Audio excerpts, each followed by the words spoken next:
Hello बच्चों, तो यहाँ पे क्वेश्चन दे रखा है आपका। क्वेश्चन बोल रखा the following are pressure volume diagram for cyclic process बोल रखा है किसी गैस के लिए।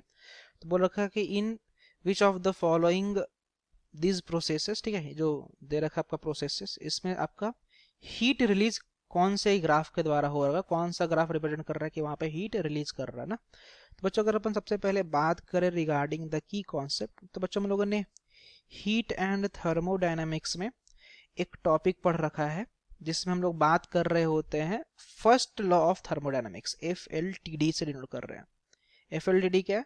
फर्स्ट लॉ ऑफ थर्मोडायनेमिक्स, ठीक है। जहां पे हम लोग ये पता करते हैं कि किसी भी सिस्टम के द्वारा कितना अमाउंट ऑफ हीट रिलीज या अब्जॉर्व किया जाएगा, क्या वर्क डन किया जाएगा, कितना उसका इंटरनल एनर्जी होगा। ये सारा हम लोगों ने हीट एंड थर्मोडायनेमिक्स के फर्स्ट लॉ ऑफ थर्मोडायनेमिक्स में बहुत अच्छे से स्टडी कर रहे होते हैं, ठीक है। अब बच्चों अगर इस क्वेश्चन पे अपन प्रोसीड करें तो मैं आपको कुछ कुछ कॉन्सेप्ट अगेन रिवाइज कराना चाहूंगा जो आप ऑलरेडी पढ़े होंगे। उसमें क्या होता है कि यदि आपका प्रेशर और वॉल्यूम का अगर आपका ग्राफ दे रखा है, जैसे आप यहाँ पे देखो तो प्रेशर और वॉल्यूम का ग्राफ दे रखा है। तो बच्चों हम लोगों ने यहाँ पे क्या पढ़ रखा है, सबसे पहला जो पॉइंट है कि अगर आपका प्रेशर वाला जो पार्ट है अगर वो आपका वाई एक्सिस पे है, और अगर आपका वॉल्यूम वाला जो पार्ट है अगर आपका एक्स एक्सिस पे है, जो हम लोगों ने पढ़ रखा है ऑलरेडी, अगर ऐसा है, और बच्चों अगर प्रोसेस अगर आपका साइक्लिक तो है, नो डाउट, बट साइक्लिक में भी अगर आपका वो क्लॉकवाइज प्रोसेस है, ठीक है, साइक्लिक में कौन सा प्रोसेस है? क्लॉकवाइज प्रोसेस है। तो उस कंडीशन में हम लोगों ने पढ़ा कि वर्क डन जो हमारा आता है बच्चों वो पॉजिटिव आ रहा होता है, ठीक है। ये प्रॉपर्टी हम लोगों ने स्टडी कर रखा है। इनफैक्ट अगर मैं और इस पर चर्चा करूं कि अगर मान लो कि अगर एंटी क्लॉकवाइज हुआ तो एंटी क्लॉकवाइज प्रोसेस हुआ वो साइक्लिक प्रोसेस, तो उसमें वर्क डन जो हमारा आता है वो नेगेटिव आता है। इसका एक और केस देखते हैं। यदि मान लो कि अगर वॉल्यूम अगर वाई एक्सिस पे हुआ तो हम लोग यहाँ पे क्या कर रहे हैं? रिवर्स कर रहे हैं। अगर मान लो वॉल्यूम अगर आपका वाई एक्सिस पे हुआ और प्रेशर अगर आपका एक्स एक्सिस पे हुआ बच्चों, तो इस कंडीशन में क्या होता है कि यदि आपका प्रोसेस साइक्लिक है और साथ ही साथ अगर अब अगर वो क्लॉकवाइज हुआ तो उस कंडीशन में जो वर्क डन होता है वो नेगेटिव होता है, और अगर एंटी क्लॉकवाइज हुआ तो उस कंडीशन में जो वर्क डन होता है हमारा वो पॉजिटिव होता है, जो आप ऑलरेडी स्टडी कर चुके हो ये प्रॉपर्टी, ठीक है।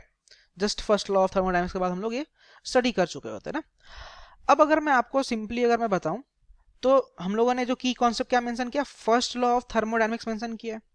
फर्स्ट लॉ ऑफ थर्मोडायनामिक्स हम लोग कौन सा इक्वेशन लिखते हैं? तो हम लोग first law of thermodynamics equation लिखते हैं कि जो आपका डेल्टा क्यू जो होता है, जो आपका हीट का जो एक्सचेंज होता है, it is equal to what?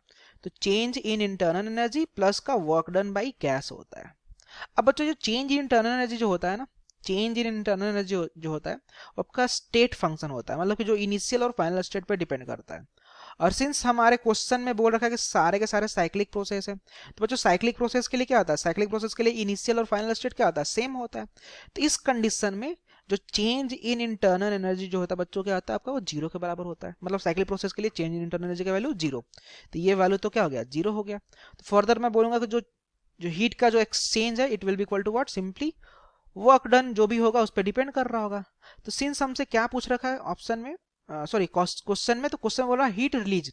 Release करने का मतलब कि किसमें आपका जो हीट एक्सचेंज का वैल्यू हो नेगेटिव आएगा।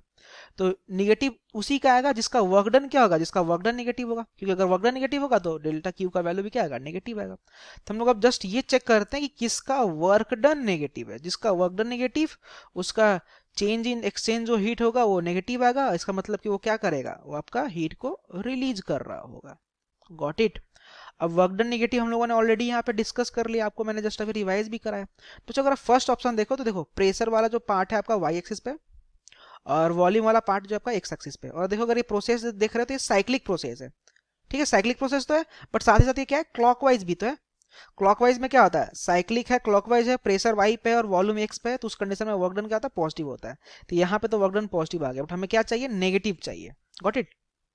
सेकंड वाला देखो, सेकंड वाले में ये वाई एक्सिस है, वाई एक्सिस में वॉल्यूम है, देखो तो यहाँ पे वाई एक्सिस में वॉल्यूम है। एक्स एक्सिस में क्या है? तो एक्स एक्सिस में आपका प्रेशर है, मतलब कि ये वाला केस है। ये प्रोसेस साइक्लिक है, बट ये ध्यान दिएगा कैसा? ये एंटी क्लॉकवाइज है, और इस कंडीशन में एंटी क्लॉकवाइज में क्या था? वर्क डन पॉजिटिव होता है। तो ये वाला भी वर्क डन पॉजिटिव आ गया, तो ये भी नहीं हमें चाहिए। थर्ड वाले देखो तो साइक्लिक प्रोसेस है, बट अगर इसमें प्रोसेस अगर आप देखो तो ये कैसा चल रहा है? ये आपका क्लॉकवाइज चल रहा है, ठीक है, क्लॉकवाइज चल रहा है, क्लॉकवाइज है। और अगर अगेन आप देखो तो प्रेशर आपका कहाँ पे? प्रेशर आपका वाई एक्सिस पे, और वॉल्यूम कहाँ पे? एक्स एक्सिस पे। ठीक है। और अगर क्लॉकवाइज होता है तो वर्क डन पॉजिटिव, मतलब यहाँ पे वर्क डन पॉजिटिव, बट हमें क्या चाहिए, नेगेटिव चाहिए। अब अगर आप इसको देखो तो यहाँ पे वॉल्यूम जो है आपका वाई एक्सिस पे है, मतलब ये वाला केस, वॉल्यूम वाई एक्सिस पे, प्रेशर एक्स एक्सिस पे। बट ये जो प्रोसेस बच्चों साइक्लिक होने के साथ साथ ये क्लॉकवाइज है, और क्लॉकवाइज में वर्क डन क्या होता है, वो नेगेटिव होता है। तो यहाँ पे वर्क डन क्या आ गया, नेगेटिव हो गया। ठीक है, तो वर्क नेगेटिव मतलब कि हीट एक्सचेंज का वैल्यू भी क्या होगा, नेगेटिव। ठीक है, तो उस कंडीशन में आपका क्या करेगा, रिलीज करेगा ना। तो ओवरऑल ऑप्शन नंबर 4 जो हमारा वो करेक्ट है बच्चों। Okay, thank you.